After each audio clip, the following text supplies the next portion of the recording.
तो एक सहाफ़ी को तो वहाँ से बोल चैनल से निकाल दिया गया कि आपने ऐसी आगे रिपोर्टिंग की। वो जो नामालूम लोग हैं वो उस समात के ऊपर मौजूद थे उस हॉल के अंदर।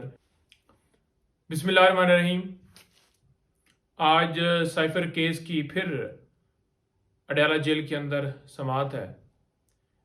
वैसे तो पाकिस्तान में आम रूटीन में मुकदमात चलाए जाते हैं, उनमें हफ्ता 10 दिन रूटीन के मुताबिक डेट्स होती हैं, महीने महीने की, दो दो महीने की डेट्स होती हैं केसेस के अंदर। लेकिन ये क्योंकि इन केसेस के साथ नाम जुड़ा हुआ है इमरान खान साहब का, और जैसा कि आपको पता है कि पीडीएम हुकूमत ने 16 महीनों में अपने केसेस ख़त्म करवाने के लिए और इमरान खान साहब के ऊपर केसेस बनाने के लिए सारा जोर लगाए रखा और 200 के करीब केसेस उनके ऊपर बना दिए गए। तो आज फर्द जुर्म के हवाले से उन्होंने डेट जो है वो फिक्स की हुई है। इस्लामाबाद हाई कोर्ट जिनके पास शाह महमूद कुरैशी साहब की बेल होती है, उस बेल के अंदर ऑर्डर करते हुए वो कहते हैं जी कि 4 हफ्तों के अंदर ये ट्रायल जो है ये कंक्लूड किया जाए।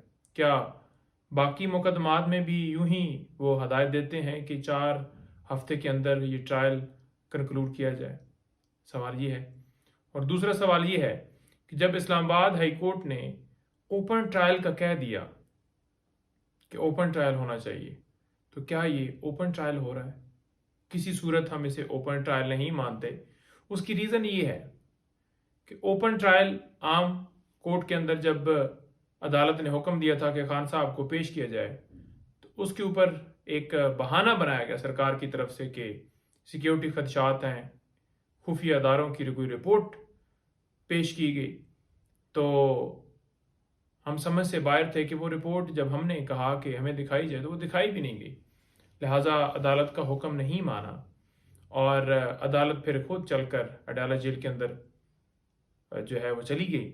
अब अडयाला जेल में इससे पहले भी मुख्तलिफ नोटिफिकेशन निकाले गए और जो प्रोसीडिंग्स की गई इस केस के अंदर वो बिल्कुल गैर कानूनी थी।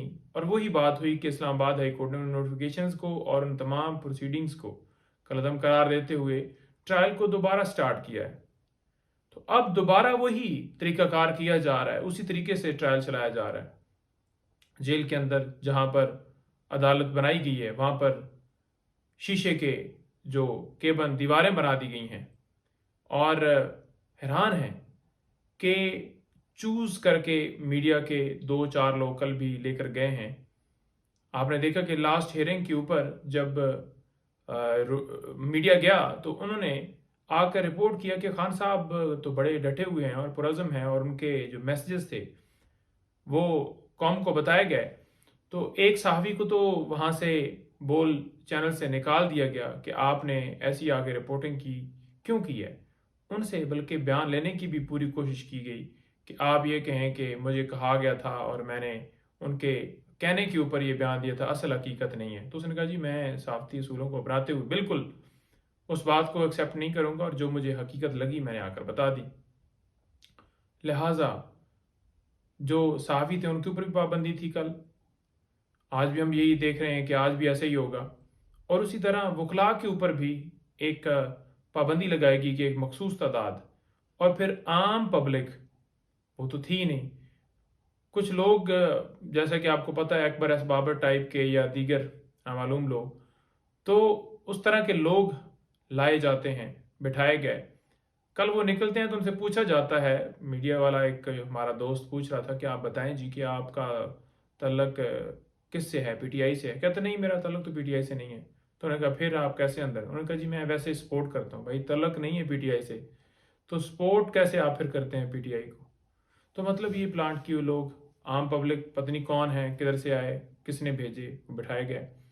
और मीडिया का वहाँ पर होना इसलिए ज़रूरी था कि वो हकायक बता सकें कौम को कि केस के अंदर जितने केसेस चल रहे हैं उनके अंदर हो क्या रहा है। लेकिन वहाँ पर मीडिया जो चूज़ किया गया तो वो ना तो खान साहब तक उनकी आवाज़ जा सकती थी, ना वो उनसे बात कर सकते थे, क्योंकि वो शीशी के केबन एक सिक्योरिटी का बहाना बनाया गया है। अदरवाइज हम देख रहे हैं कि वो जो नामालूम लोग हैं वो उस समाज के ऊपर मौजूद थे उस हॉल के अंदर, उनसे कोई खतरा नहीं है। हाँ, साफ़ी उनकी फैमिली, उनके वकला हों तो उनसे खान साहब को ज़रूर ख़तरा है। और जहाँ पर जज साहब बैठे हुए हैं वहाँ से जो सहाफ़ी बैठे हुए कम से कम 20-25 फुट 30 फुट का वो फासला है। तो वहाँ से जो समाअत चल रही होती है, जो कार्रवाई चल रही होती है, जो दलाइल चल रहे होते हैं, वो भी मीडिया के लोगों तक रिपोर्ट नहीं होते। तो वो जब कल समाअत ख़त्म हुई तो उन्होंने पूछा कि हमें जी बताया जाए कि क्या हुआ है समाअत में। तो क्या ये सिर्फ लोग एक ड्रामा रचाया जा रहा है कि लोगों को अंदर ले जाना है, जब उन तक समाअत की आवाज़ ही नहीं आ रही कि अंदर हो क्या रहा है, तो फिर उस अंदर भिजवाने का क्या फ़ायदा। तो फिर क्या इसे ओपन ट्रायल कहेंगे। ओपन ट्रायल का मतलब होता है आम पब्लिक, वकला और फैमिली और जो साफ़ी हैं वो जाएं, बिल्कुल उनको हर तरह से एक्सेस हासिल हो। और जेल के अंदर ही क्यों की जा रही है? अगर एक शख्स को आप सिक्योरिटी नहीं दे सकते तो 26 करोड़ आवाम को आप कैसे सिक्योरिटी जो है वो फराहम करेंगे। इसी तरह तोशाखाना केस वो भी कल लगा हुआ था और उसके अंदर इनिशियल दलाइल कुछ हुए हैं, आज मज़ीद उसके अंदर दलाइल होंगे। इसके साथ साथ अलकादर ट्रस्ट केस तोशाखाना जो आपको पता है बीबी साहिबा के ऊपर भी एक इसी तरह से कार्रवाई नैब के अंदर चलाई गई है। तो वो भी आज दोनों केसेस में बीबी साहिबा भी पेश होंगी वहाँ पर। और इसके साथ साथ इलेक्शन कमीशन वो भी जनाब अब चल के जा रहा है, तौहीने अदालत की कार्रवाई स्टार्ट है। इलेक्शन कमीशन जो है वो कमीशन है, वो अदालत नहीं है, ट्राइब्यूनल नहीं है। तो उसके पास तौहीने अदालत का इख्तियार ही नहीं है। पहले तो उसके पास इख्तियार नहीं है और दूसरे नंबर पर अब वो भी अडयाला जेल के अंदर चल के जा रहा है।